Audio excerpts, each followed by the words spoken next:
தமிழ் நெஞ்சங்கள் அனைவருக்கும் வணக்கம். அண்ணன் சீமான் பல்லர்களை பாண்டியர்கள் என்று கூறிவிட்டார் என்பதற்காக கொந்தளிக்கக்கூடிய பிஎம்டி மக்கள் இயக்க தலைவர் இசக்கிராஜ் அவர்களுக்கு ஐயா ரவீந்திரன் துரைசாமி அவர்கள் ஒரு சரியான தரமான ஒரு கேள்வி ஒன்று எழுப்பியிருக்காங்க. அது என்னன்னா, சீமான் பல்லர்களை பாண்டியர்கள் என்று கூறிவிட்டார் என்பதற்காக கொந்தளிக்கக்கூடிய ஒரு சில தலைவர்கள் அம்மா ஜெயலலிதா அவர்கள் நாடார் சமூகத்தை சேர சோழ பாண்டியர்கள் என்று கூறினார்களே, அதற்கு ஏன் எந்த ஒரு தலைவரும் கொந்தளிக்கவில்லை அப்படிங்கிற மாதிரி ஒரு கேள்வியை ஐயா ரவீந்திரன் துரைசாமி அவர்கள் எழுப்பியிருக்காங்க. அந்த காணொலியை இதில் இணைச்சி விட்டுருதேன், நீங்க பார்த்துட்டு வந்துருங்க தமிழ் நெஞ்சங்களே.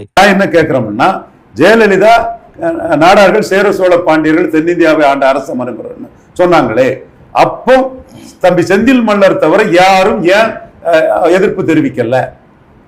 அது யார் பேரும் இருக்கட்டு, யாரும் ஏன் எதிர்ப்பு தெரிவிக்கல? இதுதானே வரலாறு. செந்தில் மல்லர் மட்டும்தானே எதிர்ப்பு தெரிவிச்சாரு. அப்ப செந்தில் மல்லரை தானே ஜெயலலிதா மிகப்பெரிய கொடுமைக்கு உள்ளாக்குனாரு. அவருக்கு மாமனார் வீட்டுல ரெய்டு, புஸ்தகம் ரெய்டு, மீண்டும் பாண்டியர் வரலாறு இதுக்காக இது பண்ணி தன்னை எதிர்த்து ஒருத்தன் பேசிட்டானாங்கிறதுல ஜெயலலிதா தம்பி செந்தில் மல்லருக்கு எவ்வளவு கொடுமைகளை கொடுத்தாப்புல. இன்று ராம் அன்னைக்கு செந்தில் மல்லருக்காக நின்னாரு. ராம் தமிழ் நெஞ்சங்கள் அனைவரும் இந்த காணொலியை பார்த்துருப்பீங்க. இந்த காணொலியில இருந்து அண்ணன் இசக்கிராஜ் அவர்கள்ட்ட நம்ம என்ன கேட்கிறோன்னா, அண்ணன் இசக்கிராஜ் அவர்களே, அண்ணன் சீமான் அவர்கள் பல்லர்களை பாண்டியர்கள் என்று கூறிவிட்டார் என்பதற்காக இப்போ நீங்கள் கொந்தளிக்கிங்க. சரி, ரைட்டு, நீங்கள் கொந்தளிக்க நியாயம்னே இருந்துட்டு போட்டோம்னே. அப்போ இதே கொந்தளிப்பு அம்மா ஜெயலலிதா அவர்கள் நாடா சமூகத்தை சேர சோழ பாண்டியர்கள் கூறினாங்களே, அப்போ ஏன் உங்களுக்கு கொந்தளிப்பு வரல? புரியுதுங்களா? நான் நாட சமூகத்தை ஏன் கூறிட்டாங்கன்னு சொல்லலை, இல்லை பல்ல சமூகத்தை ஏன் சீமான் கூறான்னு சொல்லலை, இல்லை உங்கள் சமூகத்தை ஏன் கூறலன்னு நான் கேட்கல.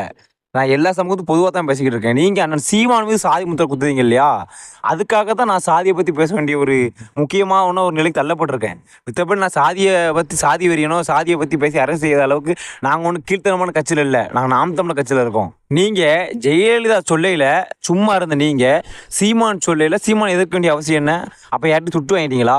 அதாவது ஒரு தமிழ் சமூகத்திலேருந்து ஒருத்தன் வளர்ந்து வரான் ஒரு அரசியல்ல, அப்படின்னா அவனை எப்படியாவது வீழ்த்தணும், அவனை சாதி முத்திரை குத்தி வீழ்த்தணும். இல்லைன்னா அவர் இந்த சாதிக்கு ஆதரவாக பேசுறாரு, இல்லை இந்த சாதிக்கு ஆதரவாக பேசுறாரு அப்படின்னு அவர் எப்படியா சொல்லி வீழ்த்தணும். அதாவது நான் ஒரு சின்ன ஒரு விஷயம் சொல்லட்டுமா அண்ணே இசக்கிராஜ் அண்ணன் அவர்களே?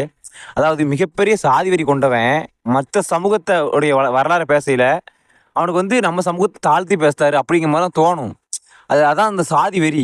அவர் எப்படி அந்த சமூகத்தை பெருமையாக பேசலாம்? அப்படி அதாவது அவர் அந்த சமூகத்தை பெருமையாக பேசினார், உங்கள் சமூகத்தை தாழ்த்தி பேசலை.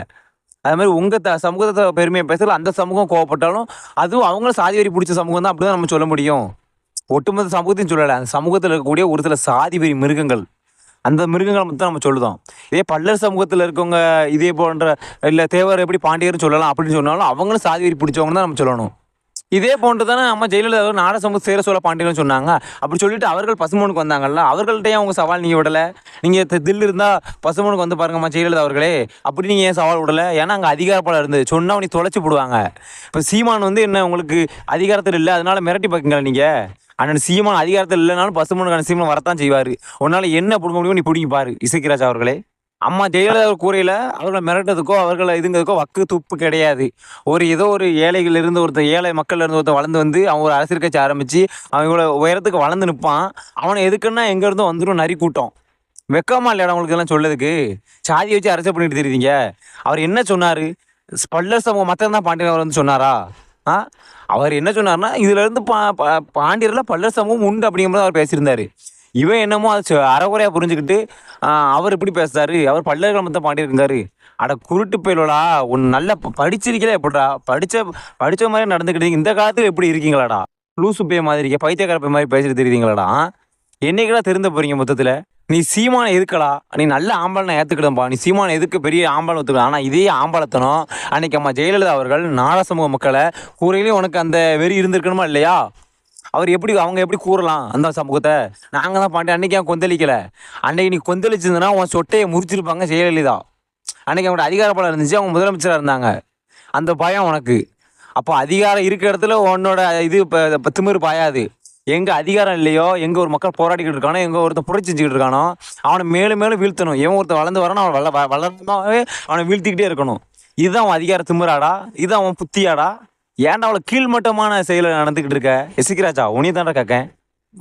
ரொம்ப ஒரு இதாக நீங்கள் பேசின பேச்சு இங்கே ஆக மொத்தத்தில் எல்லா தமிழ் சமூகத்தையுமே தமிழ் சமூகத்தை தான் சொல்லுதேன். உங்கள் சமூகத்தில் இருக்கக்கூடிய நபர்கள் கூட உங்களுக்கு எதாவது திரும்புவாங்க. அந்த அளவுக்கு கீழ்த்தனமாக பேசியிருக்கீங்க. பசுமொன்னுக்கு வரக்கூடாது அப்படின்னு சொல்லுது அதிகாரம் யாருக்குமே கிடையாது. அதை புரிஞ்சுக்கோங்க. அண்ட் சீமான் வந்து பசுமனுக்கு வரக்கூடாதுன்னு சொல்லுது அதிகாரம் உங்களுக்கு கிடையாது முக்கியமாக. ஏன்னா அது உங்கள் நிலத்தில் பட்டாப்பட்டு ஒன்று கொடுக்கல. அது ஐயா முத்துராமலிங்க தேவர் வந்து அண்ட் சீமானி வரக்கூடாப்ப நிலத்துக்கு அப்படின்னு அவர் சொல்லட்டும், அன்னைக்கு அண்ணன் சீமான் போக மாட்டார். புரியுதா?